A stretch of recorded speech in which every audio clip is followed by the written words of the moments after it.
الحمدللہ رب العالمین والعاقبۃ للمتقین والصلاة والسلام علی سید الانبیاء والمرسلین وعلی آلہ واصحابہ الطیبین الطاہرین اما بعد فاعوذ باللہ من الشیطان الرجیم بسم اللہ الرحمن الرحیم الا ان اولیاء اللہ لا خوف علیہم ولا هم يحزنون الذین آمنوا وكانوا يتقون صدق اللہ العظیم غوث اعظم بمنی بے سر و ساما مدد قبلہ دی مدد کعبہ ایمان مدد بگردہ بے بلا استاد کشتی ضعیفان شکستارہ تو پشتی بحق خواجہ عثمان ہارون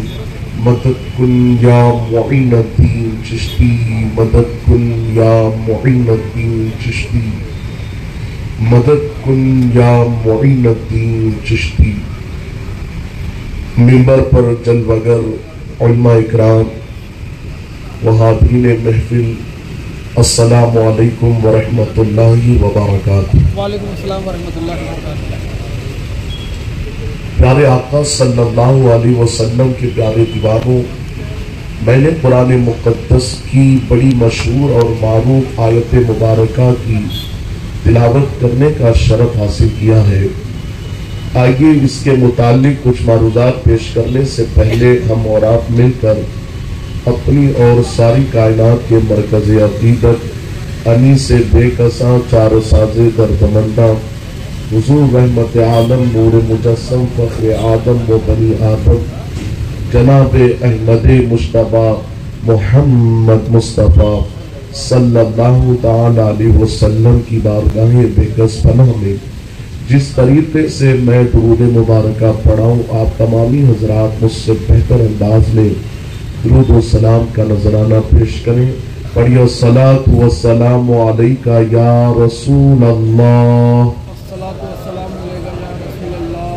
بلند آواز سے پڑھیے الصلاۃ والسلام علیک یا حبیب اللہ، الصلاۃ والسلام علیک یا حبیب اللہ، الصلاۃ والسلام علیک یا نور اللہ، الصلاۃ والسلام علیک یا نور اللہ، وعلی آلک وعلی آلک واصحابک وصحابک یا حبیب اللہ یا حبیب اللہ صلی اللہ تعالی علیہ وسلم۔